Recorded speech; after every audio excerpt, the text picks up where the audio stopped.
All right, so do you guys like chicken wings? I love them. Yes. I'm not going to look at you too hard because you're black and that's going to come off as racist, but nobody knows that. But I said it, so now they know. They know now. You made it racist. Lemon pepper chicken wings brought me back from vegetarianism. Yes. Lemon pepper's my shit too, man. Lemon I pepper's fucking love it. amazing. Okay. Yo, no, lemon pepper. You are the first interview that's been lemon pepper. Thank you so much. Yo, look, I'm a Staten Island boy. I'm a fucking traitor to fuck buffalo wings. Fucking lemon pepper is where it's at. I love Atlanta, but what do you got? The rent's cheaper than New York, and they got lemon pepper wings. And sure, they got it up north now, but like, It's not the same. it's not the same. No. Chicken wings are a cult in it.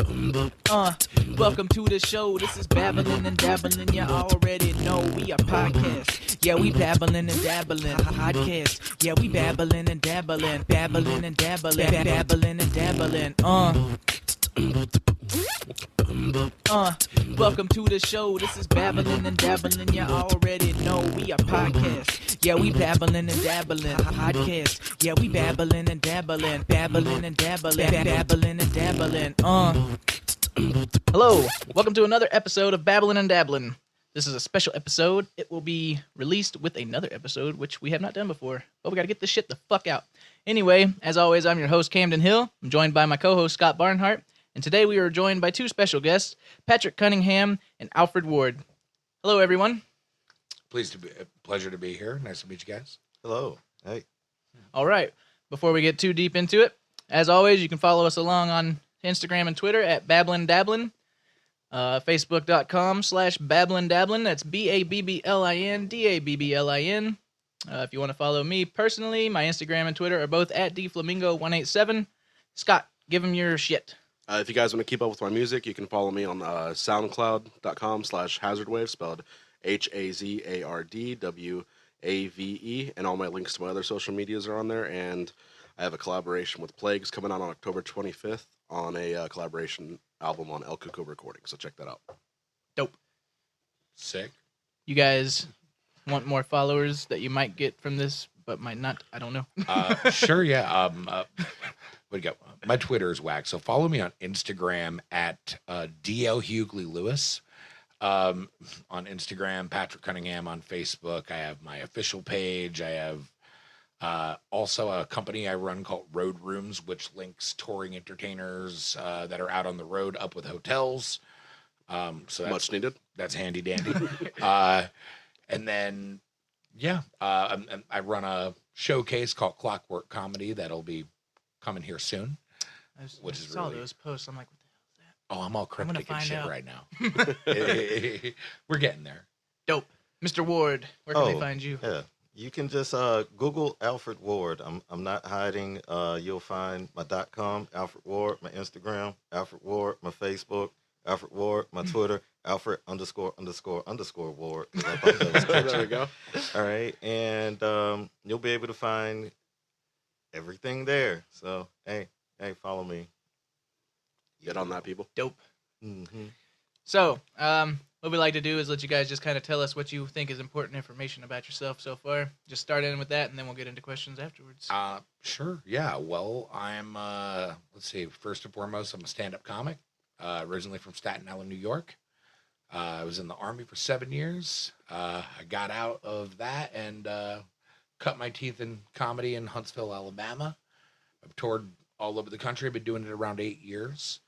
And I have most recently, and I think probably the most relevant for all of this, is I've recently been charged with 1/3 of the duty of booking talent at the Comedy Corner Cafe right here in Macon. Beautiful Macon, Georgia. That's how we gotta pitch it. Amazing Macon. All right, Patrick. Nah, shit. You just answered. Alfred. Let's know about you a little bit. What a great start. Yeah, we suck. Sorry. Yeah. Stuff. I do stand up, improv, filmmaker, author. a lot of people have been calling me like a real person lately. Like, oh, you're a real person. I'm like, oh yeah, I don't False. Yeah.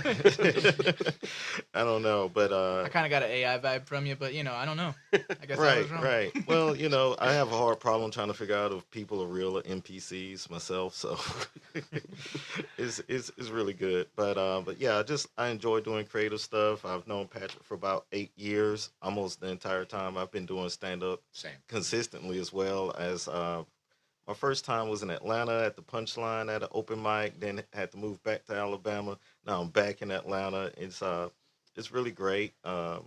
I've pretty much I'm an underground guy.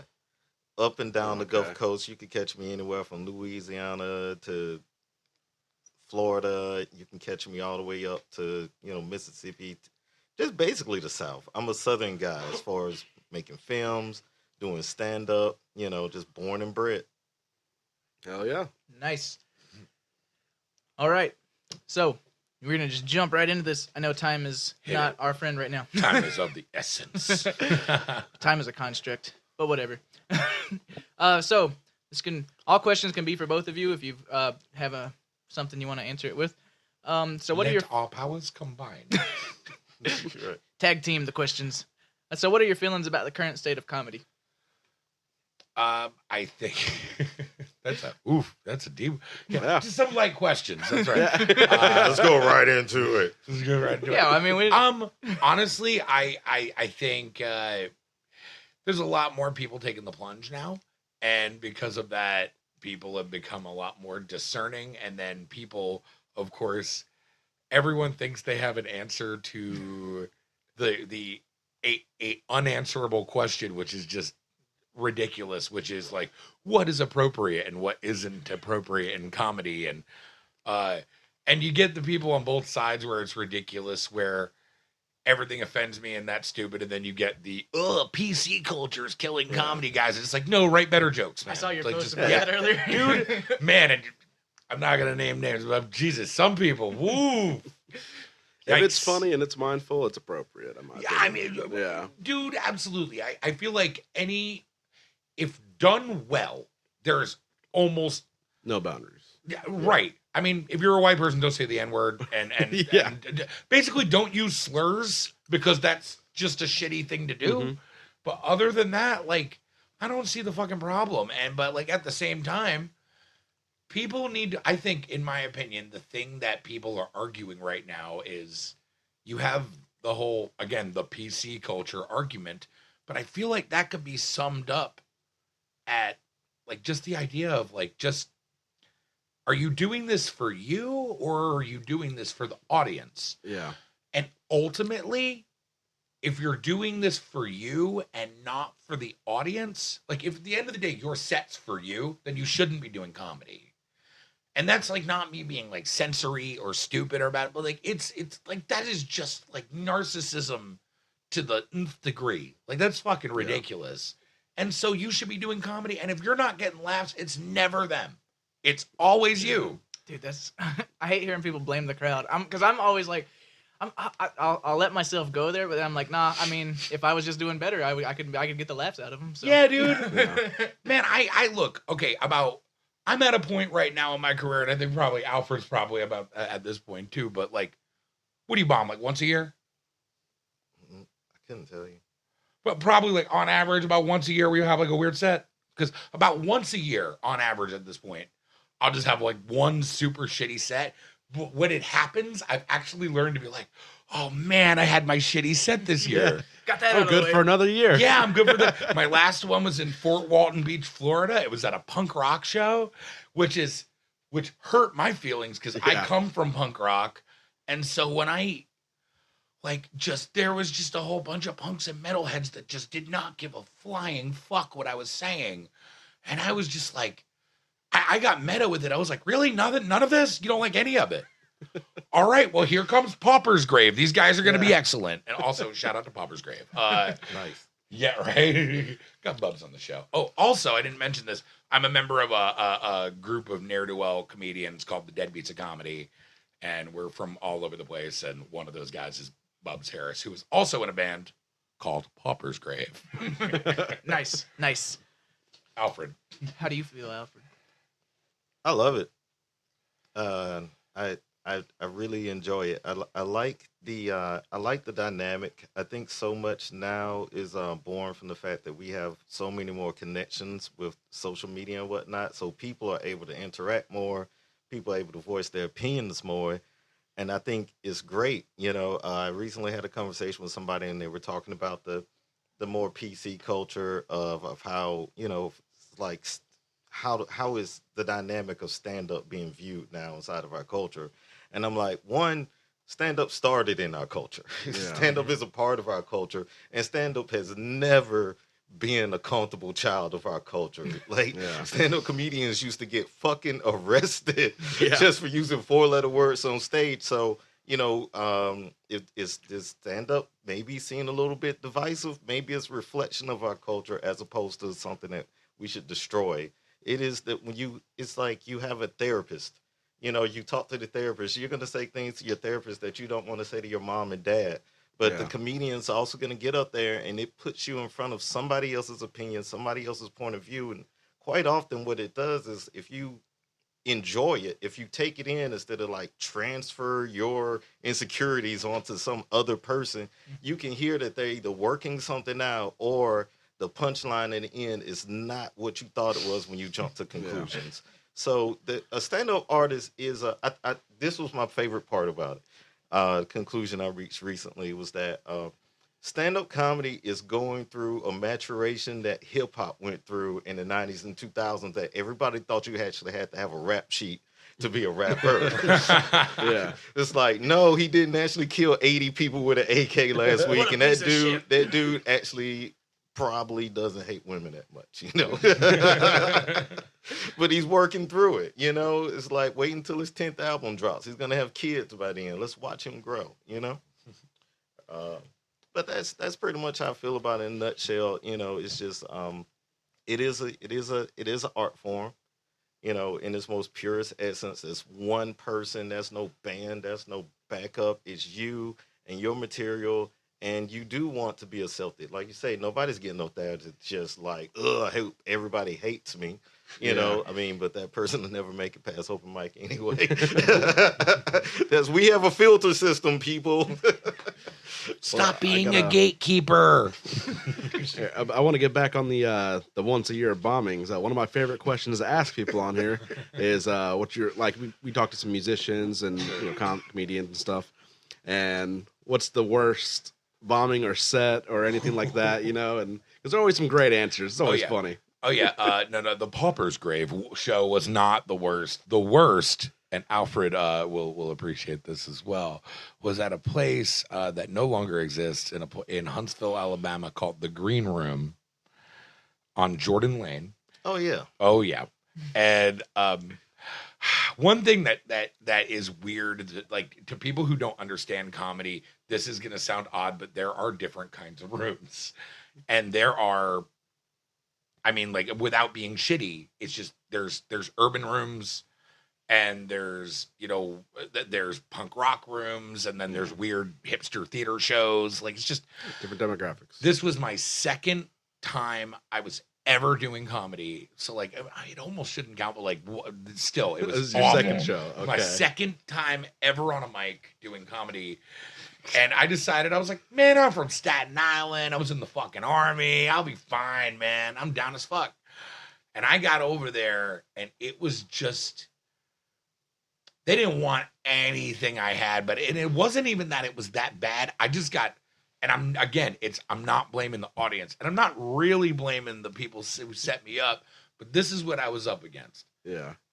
I had what I thought was 5 minutes, which I really didn't. Okay. And that's a, open mic bullshit, but like, I had 5 minutes, and then the guy who went on before me, and this was an open mic gig? This was an open mic, but the cool thing about urban rooms is that they treat open mics like a fucking show. Okay. Like, they like, hey, what do you want as your walk-up music? I'm like, dude, the first time I did a booked show and they didn't ask me for walk-up music, I was like, the fuck, what kind of amateur hour is this? Where's my the DJ? green room? Where's my DJ at? That's right. DJC Trip. No, but so like we all picked music out. I thought really hard about it. The dude in front of me. So like the dude, the host does a great job, brings up the guy before me. He goes up. And again, I'm not mentioning his name. This dude does blows past the light, does easily 10 minutes of straight up recycled Bernie Mac material. Like he just does 5 minutes. You know exactly what comic I'm talking about. No, but I know cover comics. Yeah, cover comics. Cover comedy. And at open mics, some motherfuckers have never been to like a real show, so they don't understand that that's like against the law in comedy. You know what I mean? Like It's a fucking sin. it's a huge sin. But the dude just straight up did You mean Bernie Mac destroyed? man, yeah. No, this dude straight up was like, because I'm blessed. I was like, what the fuck? How is nobody calling him out? You know what's funny is he was stealing Bernie Mac material, and when you were talking about before you went on, it's like, oh, I'm from the army. I was thinking, I'm like, you went up there like Bernie Mac, like I ain't scared of you motherfuckers. I was looking, and then Bernie you talk Mac, about dude stealing his I material. ain't scared of you motherfuckers. Bernie Mac is like top 10 for me, and so that's why I immediately was like, this dude is straight up doing Bernie Mac material. You son of a bitch. And I didn't want to be an asshole, but I wanted to be like, room full of black folks, none of you motherfuckers are gonna call him out. Like, not a single person is gonna be like, that's Bernie Mac, boo this man, boo. But like, so he does this, absolutely destroys, and then the following happens.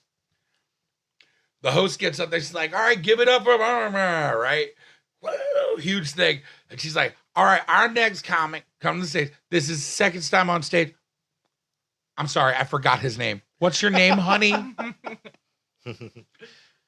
And I go, and I'm like, oh, Patrick Cunningham. She's like, all right, give it up for Peter Cunningham. I walk up, and I'm waiting for my music. Nothing. Nothing. So I walk up to an awkward handoff, and and on my way, I'm on the way up little steps. She's on her way down little steps. She goes exactly like this verbatim. I shit you not. She goes, you have maybe 4 minutes. Exactly like that. Wow. And so I get up there. There's no music. You can hear like that, like clinking. All you hear is silence and like the clinking of glasses. And like you can hear the TV on in the background. And I got up there and was just like, yeah, because I'm brand new. I'm like, my family's weird. Right? You guys have weird family. Just bombed my ass off. I got maybe 2 minutes in. I'm sorry, I'm yelling. I got like maybe 2 minutes in and was just like, you know what? I'm just going to go. Yeah. I'm just going to go. And I walked off stage and I was just like, I grabbed my girlfriend. I was like, let's get the fuck out of here. I don't want to do this. And fortunately, I will give credit where credit is due. The few people that had been doing it for a few more months than me, the scene was brand new at this time, followed me outside because they had watched the just series of unfortunate events unravel. And they followed me outside and seriously were like, look, all right, you know how we said that, like, because they were the ones that gave me that advice. It's never the audience, it's you. It wasn't you. Like, they just, like, because I'm telling you, in that 2 minutes, like, other things I didn't even mention, I got heckled. Like, it was like a comedy obstacle course. Oh it was the comedy Kobayashi Maru. Like, which, if I don't know if you guys watch Star Trek, it's a Star Trek reference. Okay. It is an unwinnable. Yeah. It's the unwinnable scenario. The only person who's ever beaten it is James T. Kirk. And it's because he fucking cheated. And used Bernie Mac's jokes. Shout out to Bernie Mac. All right, yeah, I'm gonna stop talking. Go ahead, Alfred. Oh, I've pretty much anywhere I go, I've bombed more than everyone else in the room combined. I'm a volume bomber, B-52 of comedy. Let me be honest with you. The urban rooms, mixed rooms, yacht clubs, marinas, golf courses, the clubs. It doesn't matter, just because I knew. I started comedy. I'm 39. Started comedy, stand-up, basically at like 30. Well, from 30 to 32 was weird because in Alabama there wasn't a lot of rooms until it ticked up. That's why I just count 8 years, until you're able to hit it week in and week out. You're weekly doing it. Yeah.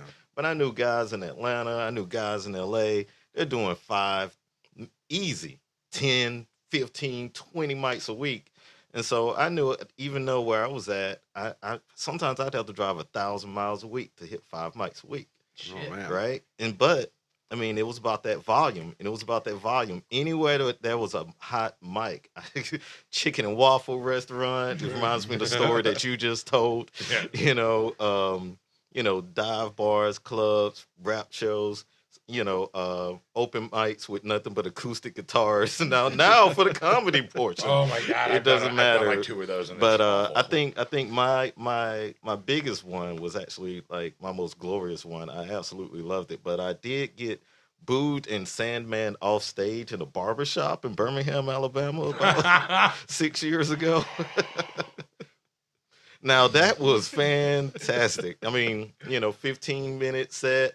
Got to about 7 minutes in, and the 3 rows of women in front of me, they loved me when I got on stage, and I was just telling stories about Mardi Gras, but I was like, now let me go into my metric system jokes, I mean, they're dick jokes. I knew if I Yeah. got to the end, they would have liked it. That's how you get all the ladies, right? But soon as I start dropping centimeters and kilometers, oh no, they weren't having it. They were like, let's get this nerd off stage. I'm like, I'm 35 years old. I'm 34. I'm like, What the fuck do you I want me to can't, talk about? I can't be called a nerd anymore. But he had paid me in advance. That's why it was so glorious. And it was an open bar. So you whisked me off stage just 8 minutes earlier so I can walk over to this table full of free alcohol. And there were blunts in the air. I'm like, this is fantastic. And all of these women know that I got $100 in my pocket right now. What's up? But yeah, I mean, it happens. It happens, and the best part about it is like you say, whether it's you do it 2-3 times in 1 week, and you're like, what was that? Or if you go like a year, you know that every time you bomb, you're not gonna bomb that much more because you went through it. So you just keep punching. You just keep punching. Yeah, it's a good experience. Yeah. I haven't had full-on bombs yet, but I haven't done enough shows either, so Yeah, they're coming. Man, once you hit that volume, just hey, my one piece of advice when you get that real bad bomb, you'll know it. Don't just give me your word. Here's a comedy trope that if I could give you one piece of advice, all right, you are not famous enough to quit comedy. Yeah, because nobody knows Just I'm doing it. if you don't want to, well, that's the other thing. It's not even that. And that wasn't like an insult at all. Yeah. It's just like none of us are.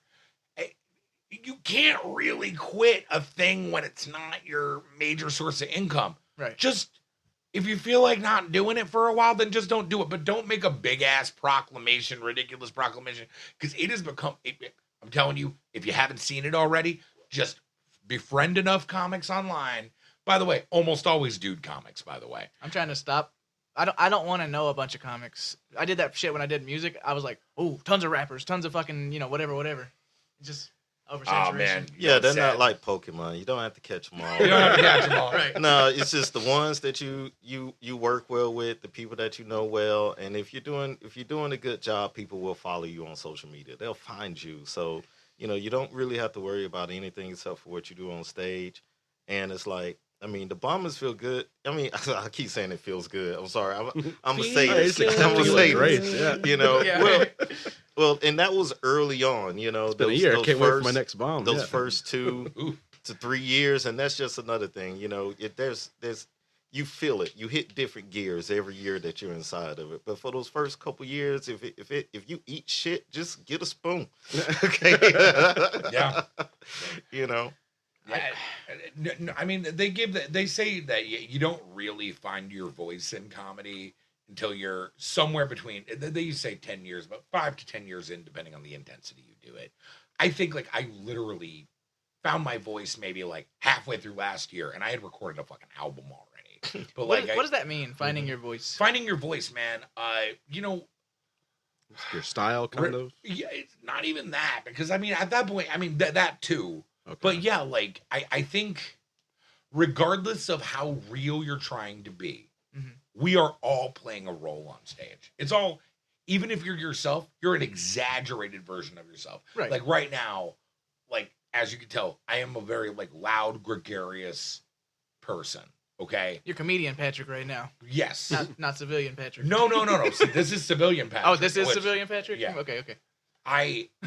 But when I am on stage, I am like extra yelly and like extra contrary, but like not like edgelordy or anything like that. We'll find out tonight. Yeah, you'll find out tonight. You'll get to see me tonight. Yep. But yeah, man. Or thing I forgot. This gives me the opportunity. Thing I forgot to mention earlier. I actually have an album out that is available on Spotify, iTunes, and Google and all that streamable stuff, and it's called Prehistoric, like prehistoric with hipster in the middle. I see what you did there. Yeah. I see. Picking up what you're laying down. that was that. Patrick at 5 years into comedy thought that was hilarious. So yeah, there you I tried go. to name an album "All Downhill from Here" instead of "All Downhill from Here." Wow. When I was doing music, because my rap name was Don Hill. Okay. So I was I like, like "All downhill from here." To be fair, that it was the better option. That album was almost named. I'm not kidding. It was going to be. It would asterisk in Ray Romano's voice, Deborah. I'm glad. So that way, but since it has the asterisks, I decided because if I ever won an award for it, which I clearly would not have, but if I had, someone announcing it would. They couldn't read the whole thing. It gives instructions, so they'd be like, "All right, we've got funny jams from Funny Man, blah blah blah." Deborah, and then that was the funny, plan. Oh yeah, I have. It's so stupid. I dropped one last year as well. Actually, it was like a 2-year-old recording. Mhm. Did multiple attempts. This was the best one, and initially they rejected it, and so I had to wait. I literally forgot about it. Got so busy with everything else, I literally forgot that. I was like, oh yeah, CD Baby and TuneCore, all these people, they rejected my album, and so I pulled it up so I could get a refund. I'm like, hell, that costs money to be doing submissions and whatnot. I just submitted it again, and so it got accepted. So if you want to hear my lo-fi, you've heard lo-fi hip hop. This is lo-fi comedy. Okay. That's what my album is, but it's called Southern Pariah. That's All a right. much better Check it out, title than people. my title. You're gonna have to spell pariah because probably people don't know how to spell that. Not me or anything. It's like Totally not Mariah. me. It's like Mariah. But with a Camden P. spell I Don't put me on the spot like that, asshole. To be honest with you, if they really want to listen to it, they'll Google it. True that. There you go. All right, so do you guys like chicken wings? I love them. Yes. I'm not gonna look at you too hard because you're black and that's gonna come off as racist, but nobody knows that. But I said it, so now they They know now. Whoops. You made it racist.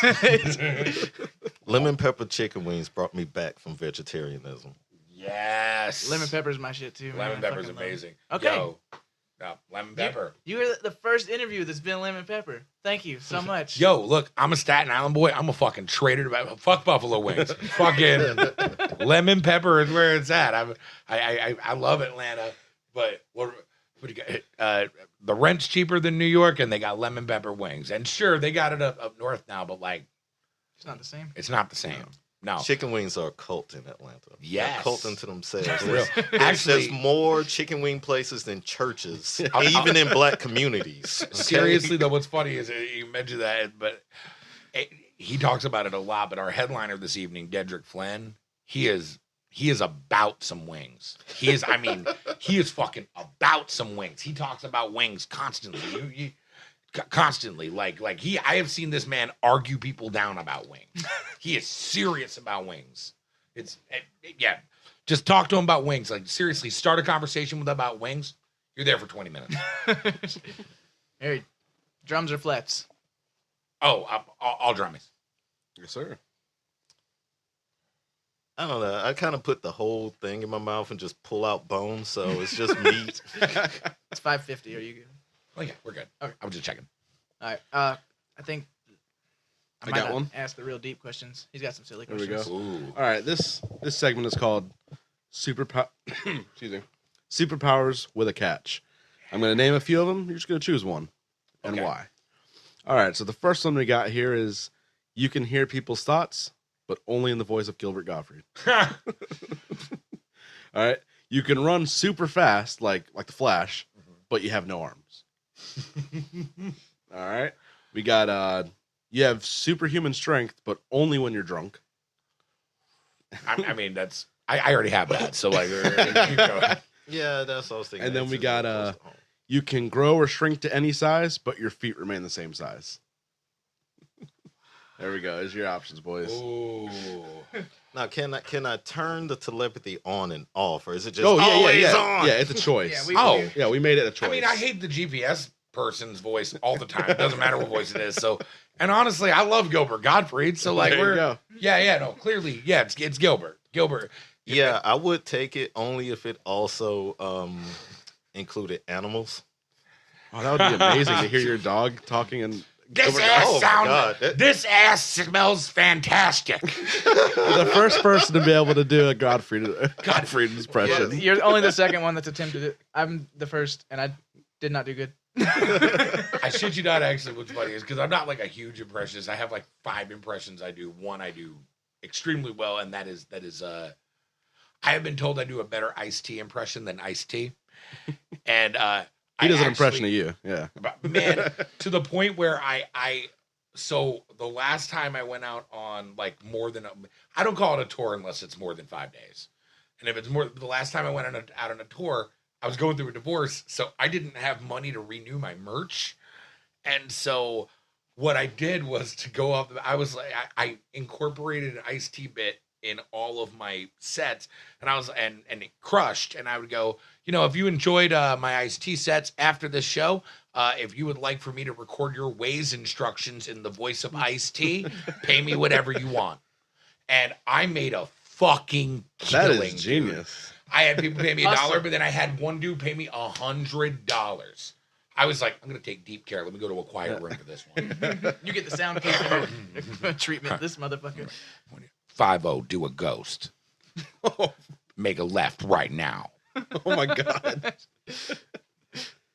Wow, that is impressive. In 1.5 miles, make a right. I'd make a hilarious GPS. Yeah. voice, If you guys have ways, I'll fucking do it for you. Yeah. I don't have ways. I'm still thinking about that feet thing too. It's kind of like feet Oh yeah, not he bad. has It's good like, answers. hey, yeah, no, Oh, no, yeah, I sorry. did. I was totally with the telepathy, but Oh, the yeah, feet yeah, thing yeah. is like, man, how tall could I get Yeah. before I toppled over my Fall little over. feet? Imagine being like, how Ant-Man. you- You can't lift your feet. And then it'd be kind of embarrassing, like let's say if I wanted to be like 7'5" and to walk around like, hey girl, but I got these little bitty feet. Looks like you're walking on high heels, kind of. Yeah, because at first I thought that, if I made myself like, because I'm not tall, I'm only like 5'8" max, in boots. But if I could go down to like 5'1" and be like, look at these size 11s, girls, I mean, it just look kind of weird, man. I don't know about the feet thing. It'd be easy to like crawl under your house or something, but then you have to lift your feet. Can your little legs pick up your big feet? All I right, don't know. let's get That's you the guys out of here. I'm strangest gonna. superhero thing I've ever been asked. That's a great question. Thank you. All these have been good. All right, so the last thing, Patrick, might be. Are you involved with the comedy cafe? Oh yeah, it's the Oh. two of us and Caroline Exum, who again, that's why we were talking outside. I was like, oh, I feel so bad I didn't invite. So big shout out to Caroline Exum because she was the one who brought me to the table and I brought Alfred in because I was like, Okay. oh, I just got 140 emails. Hey, I need help. Yeah, I'm really good with promotions and the logistics, and I can make a swanky commercial. Nice. Yeah, he's a filmmaker. He's fucking. yeah. I've been wanting to get into acting, so like let's link. Okay, good stuff. I'm a truck driver. I don't have time to really act, but once I stop hating my life and quit my career, I'll have some free time. So what can we expect from the Corner Comedy Cafe, right? Triple C. Yeah, a Comedy Corner Cafe. Comedy Corner Cafe. Well, you know what? I'll tell you. Actually, I'll tell you. I can announce this now because it's going to get announced at the show tonight, and this isn't going to come out till after that. So I'll just say it right here on the podcast. Here's your next few weeks. We go live on the 26th with headliner Mark Viola. He's originally out of Orlando, Florida. You have seen him on DC's Doom Patrol. He's been on Vice. He's been in all sorts of shit. He's a really good comic. He's on the road all the time. Very, very funny dude. The next night is going to be the Clockwork Comedy at the Corner Comedy Cafe. So Seat of the Fifth Power.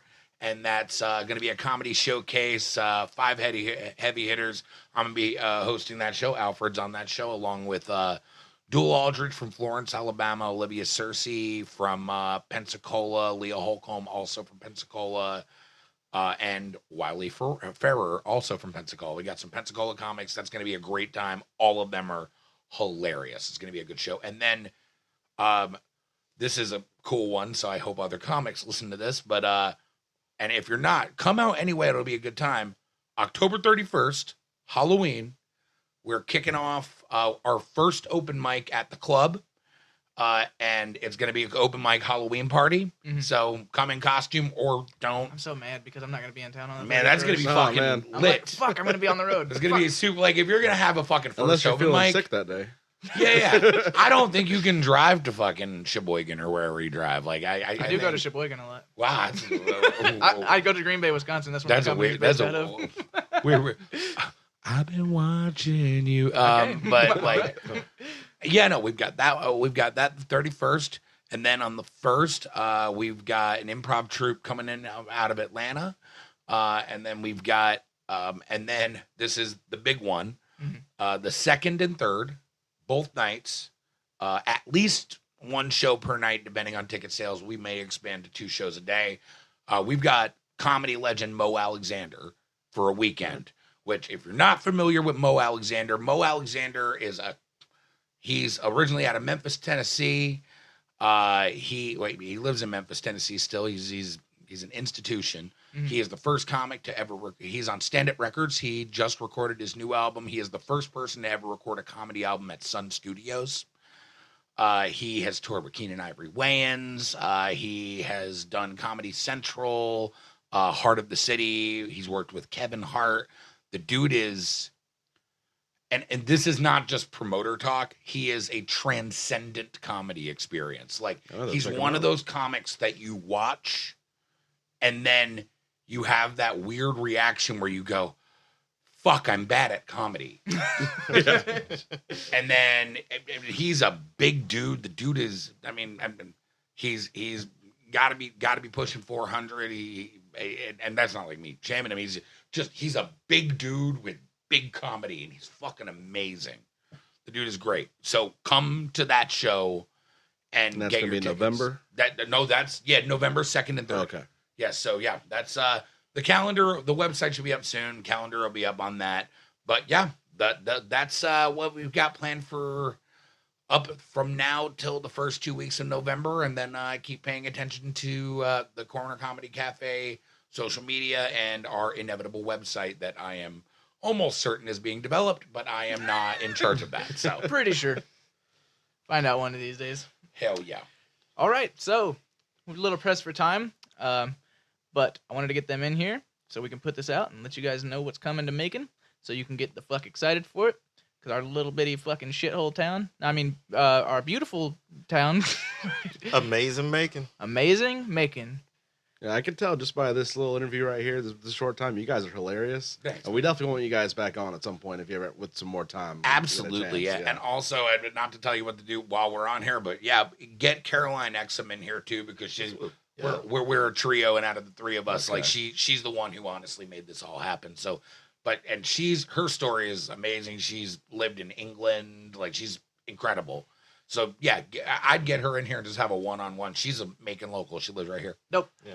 That's and I great. love the title of the podcast, by the way, too. Babblin Dabblin. You, oh, yeah. So good. That is good. That so is good. Really good. It was started off as Dabblin and Babblin, but there's a fucking YouTube channel called that. So, Boo! so fuck them. Fuck those With your guys. 5 Everyone go subscribers. shame them. A fight to the death.